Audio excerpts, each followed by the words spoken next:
Dear students, I am Nandram Fauzdar. Welcome back to my YouTube channel English Mirror. आज की इस video में हम poem the seven ages of man के बारे में जानेंगे, इसको पूरा एक्सप्लेन करेंगे। माय डियर स्टूडेंट्स, इस पोएम को विलियम शेक्सपियर जी के द्वारा लिखा गया है। अगर हम विलियम शेक्सपियर जी की बात करें तो वो एक इंग्लिश पोइट, अंग्रेजी कवि थे, प्लेराइट, नाट्यकार थे, एक्टर, अभिनेता थे एंड ड्रामेटिस्ट और नाटककार थे। उन्होंने अपने जीवन में 38 प्लेज 38 नाटक लिखे, 154 सोनेट्स 154 सोनेट्स लिखी एंड 2 लॉन्ग नैरेटिव पोइम्स, और उन्होंने 2 लंबी वृत्तांत कविताएं भी लिखी। अगर हम उनके प्रसिद्ध नाटकों की बात करें तो उनमें Hamlet, Othello, King Lear, Macbeth, as you like it तथा मर्चेंट ऑफ वेनिस हैं।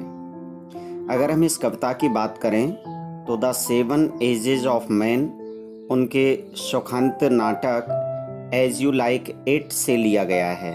यह एक मोनोलॉग है, एक एकालाप है जिसको विषादपूर्ण पात्र जैकस के द्वारा बोला गया है।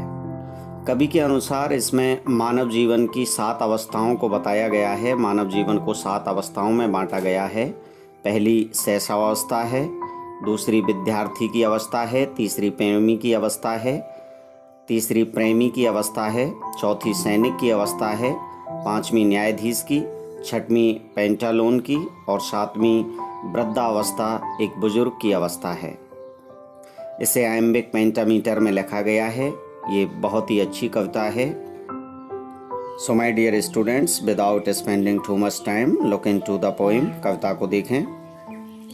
All the world is a stage and all the men and women merely players. They have their exits and their entrances, and one man in his time play many parts, his acts being 7 ages. All the world is a stage. ये सारा संसार एक मंच है।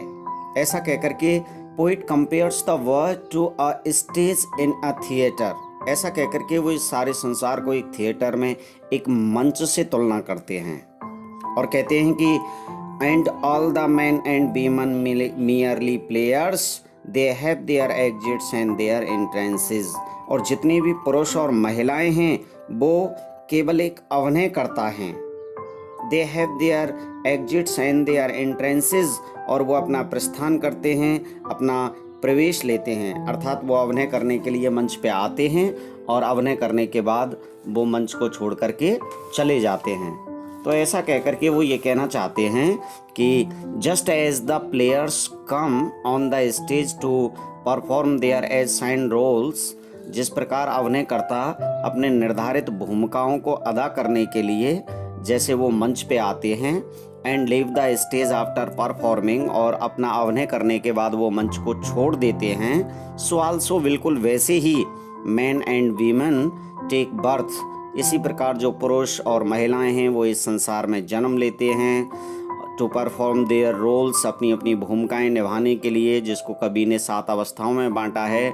और इन भूमिकाओं को निभाने के बाद दे लीव द वर्ड स्टेज, और वो संसार रूपी मंच को छोड़ देते हैं, अर्थात and after performing their assigned roles they die in this world, और वो इस संसार में फिर मर जाते हैं। तो कहने का भाव ये है कि इस तरह से they play in their time 7 roles, और वो अपने जीवन में 7 अवस्थाओं को निभाते हैं, 7 भूमिकाएं निभाते हैं। तो हम कह सकते हैं हिज एक्ट्स बीइंग 7 एजेस, जो उनकी एक्ट्स हैं, उनके जो अभिनय हैं वो 7 अवस्थाओं में हैं।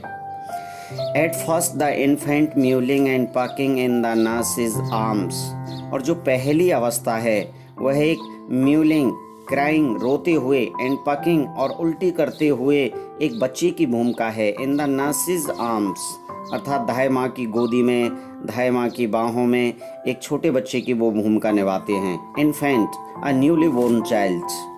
तो एट फर्स्ट द इन्फेंट, जो पहली भूमिका है वह एक इन्फेंट की है, अ न्यूली बोर्न चाइल्ड की है, जो म्यूलिंग, क्राइंग, जो रोता है, एंड पकिंग, वोमिटिंग, उल्टी करता है, इन द नर्सिस आर्म्स, दाई माँ की बाहों में, दाई माँ की गोदी में।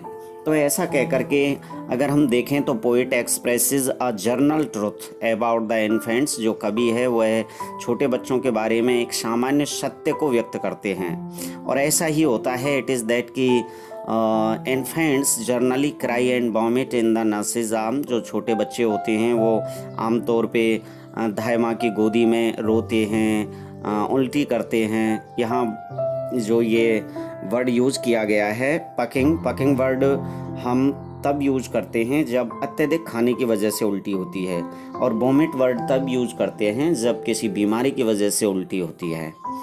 तो फिर हम आगे देखते हैं। देन अ वाइनिंग स्कूल बॉय, और उसके बाद फिर वह एक कंप्लेनिंग शिकायत करने वाले एक स्कूल बॉय की, एक स्कूल जाने वाली लड़की की भूमिका निभाता है। अर्थात he always complains on the trifles, वह छोटी छोटी चीज़ों को लेकर के पूरे समय शिकायत करता रहता है। विद हिज सैचल, अपने बस्ते के साथ, अर्थात वह अपना बैग लेकर के, a small bag for carrying books, पुस्तकें ले जाने के लिए जो एक छोटा सा बस्ता होता है उसे लेकर के वो स्कूल जाता है। एंड शाइनिंग मॉर्निंग फेस, और उसका जो चेहरा होता है, उसका जो फेस होता है वह साइंस, वो चमकता है लाइक अ मॉर्निंग टाइम, सुबह के समय की तरह। तो हम कह सकते हैं कि उसका जो दैदीप्यमान चेहरा है वह प्रभात बेला के समान चमकता है। Creeping like snail unwillingly to school, और क्रीपिंग, वह रेंगता हुआ चलता है। क्रीपिंग का मतलब है टू वॉक स्लोली, धीरे धीरे चलता है। लाइक स्नेल, घोंगे की भांति। अनविलिंगली, अनिच्छापूर्वक, टू स्कूल, अनिच्छापूर्वक स्कूल जाता है वो। तो वह एक अनिच्छापूर्वक घोंगे की भांति धीरे धीरे चलने वाले और सुबह की बेला के समय चमकने वाले चेहरा वाला अपना बस्ता लेकर के वह शिकायत करते हुए स्कूल जाने वाले विद्यार्थी की भूमिका निभाता है। क्रीपिंग लाइक अ स्नेल, इसमें ऑफ सिमली का प्रयोग हुआ है। आगे देखें। एंड देन द लवर, और उसके बाद फिर वह एक प्रेमी की भूमिका निभाता है। साइंग लाइक फर्नेंस, और एक भट्टी की भांति वह आहें भरता है। जैसे एक धौंकनी होती है, एक भट्टी होती है, और वो भट्टी जैसे आहें भरती है, बिल्कुल उस भट्टी की ही भांति वह आहें भरता है। With a woeful ballad made to his mistress eyebrow, और वह अपनी जो मिस्ट्रेस है, कहने का मतलब है जो उसकी बीलव्ड है, जो उसकी प्रेमिका है, उस प्रेमिका के लिए वह उसकी प्रशंसा में गीत गाता है। He sings pathetic love songs, और वह विरह के जो प्रेम गीत हैं उन प्रेम गीतों को गाता है। तो कहने का भाव है ही राइट्स पोइम्स, वह कविताएं लिखता है। एंड बैलाड्स, और वो विरह के गीत लिखता है, या प्रेजिंग सॉन्ग्स, प्रशंसा करने वाले गीत लगता है।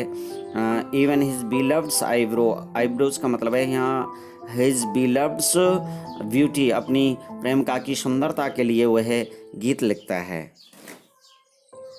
Then a soldier full of strange oaths, और उसके बाद फिर वह एक सिपाही की भूमिका निभाता है। जो सिपाही फुल ऑफ स्ट्रेंज ओथ्स, जो अजीबोगरीबों प्रकार की सौगंधों से भरा हुआ होता है, एक विचित्र प्रकार की सौगंध वो लिए हुए होता है, ऐसे वो एक सैनिक की भूमिका निभाता है। And beard like a pard, और एक तेंदुआ जैसी दाढ़ी रखता है। Jealous in honour, sudden and quick in call, seeking the bubble reputation, और वह एक बबल का मतलब है क्षण भर की, बुलबुले के समान जो क्षणिक सम्मान है, उस क्षणिक सम्मान को प्राप्त करने के लिए वो sudden and quick in call, झगड़ा करने के लिए तत्पर रहता है। उस सम्मान को प्राप्त करने के लिए जेलस, ईर्ष्यालु रहता है, ईर्ष्या से भरा हुआ होता है। And even in the cannons mouth, और यहाँ तक कि वो तोप के सामने, अर्थात तोप के मुंह के सामने अगर उसको रख दिया जाए, तोप के सामने रख दिया जाए, तो वह जोखिम भी उठाने के लिए तैयार है। वो इस प्रकार का जोखिम उठाने के लिए भी तैयार है। And then the justice in fair round belly with good capon lines, with eyes severe and beard of formal cut, full of wise shows and modern instances, and so he plays his part.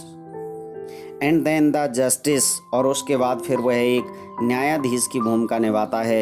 एक in fair round belly with good capon lines, और he has a round belly, उसकी गोल मटोल तोंद होती है। And grows fat, और मोटा हो जाता है, उसकी गोल मटोल तोंद होती है और वह मोटा हो जाता है।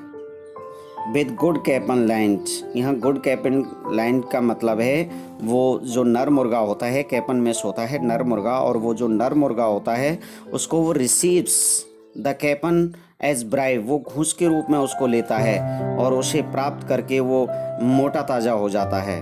With I severe and beard of formal cut, उसकी आंखों में गंभीरता होती है। ही वियर से सीवियर लुक, उसका जो स्वरूप होता है वो बड़ा गंभीर होता है। और ही becomes strict in his behaviour, और वो अपने व्यवहार में बड़ा ही सख्त हो जाता है। और वो फॉर्मल कट की दाढ़ी रखता है। Full of wise shows and modern instances and uses many sayings and modern instances to support his argument of wisdom, और वह अपनी बुद्धि के पक्ष में, अपने तर्क के पक्ष में वह बहुत सारी कहावतें, बहुत सारे आधुनिक उदाहरणों को जानता है और उनका वो प्रयोग करता है। And so he plays his part, और इस प्रकार वह अपनी भूमिका अदा करता है।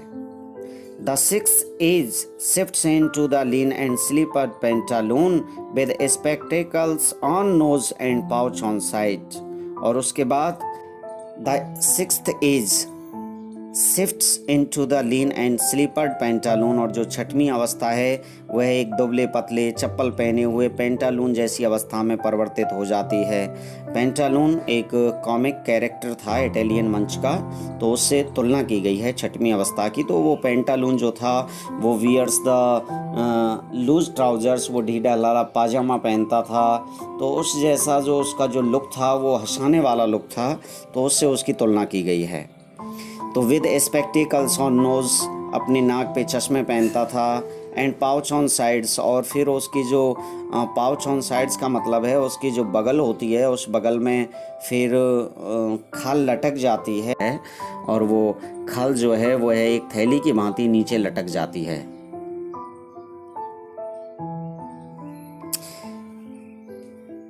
His youthful hose well shaped were too wide for his shrunk shanks, और उसकी जो युवावस्था से सावधानी पूर्वक संभाल करके रखे जो मोजे हैं अब उसकी दुबली पतली टांगों के लिए वो बहुत ही ढीले हो जाते हैं। तो यहाँ अ वॉल टू वाइड, संसार भर के चौड़े हो जाते हैं, वो जो वेल शेप्ड अच्छी तरह से संभाल के रखे थे फॉर हिज श्रंक शैंक्स, उसकी सुकड़ी हुई टांगों के लिए। And his big manly voice turning again towards childish tribal pipes and whistles in his sounds, और उसकी जो भारी भरकम मर्दानी आवाज़ थी। And his big manly voice, और उसकी जो भारी भरकम मर्दानी आवाज़ थी, जो पुरुषोचित आवाज़ थी, पुरुषों को उचित लगने वाली जो आवाज़ थी, वो आवाज़ अब बदल जाती है।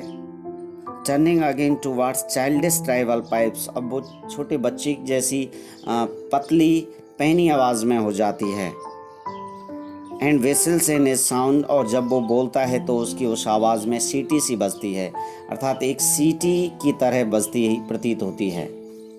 Last scene of all that ends this strange eventful history is second childishness and mere oblivion, sans teeth, sans eyes, sans taste, sans everything. और जो अंतिम अवस्था है, ये अंतिम अवस्था जो सभी अवस्थाओं का समापन करती है, तो Shakespeare describes the seventh age which is the last stage of man's life, जो मनुष्य के जीवन की अंतिम अवस्था है उसका वर्णन करते हैं। और वो कहते हैं कि ये जो लास्ट सीन है, ये जो सारी अवस्थाओं का अंतिम सीन है, that ends this strange eventful history, जो इस ऐतिहासिक घटना का समापन करने वाली ये जो अवस्था है, इज़ द सेकंड चाइल्डिशनेस, ये दूसरा बचपन है। तो इन दिस लास्ट सीन, और इस अंतिम अवस्था में, on the stage of this world, इस संसार रूपी मंच के ये जो अंतिम अवस्था है जिसको हम ओल्ड एज कहते हैं, इज द सेकंड चाइल्डिशनेस, ये दूसरा बचपन है। When a man becomes helpless and depends like a child, इस अवस्था में जो आदमी है वो बिकम्स हेल्पलेस, वो असहाय हो जाता है, and depends like a child, और एक बच्चे की भांति निर्भर हो जाता है। ही लूजेज हिज मेमोरी, तो इसमें है ना एंड मियर ऑब्लिवियन, और वो महज विस्मृति में चला जाता है। तो कहने का भाव है ही loses his memory of the past, वह अतीत की अपनी स्मृति को खो देता है। ऑल हिज सेंसेस स्टार्ट डिकिंग, और उसकी जितनी भी इंद्रियां हैं वो क्षीण होने लग जाती हैं। तो sans teeth, sans eyes, sans taste, sans everything, तो इसका आशय है कि ही लूजेज हिज टीथ, वो अपने दांत खो देता है, विजन, अपनी नज़र खो देता है, taste and everything by this stage, और इस स्टेज के साथ ही वो अपना सब कुछ खो देता है।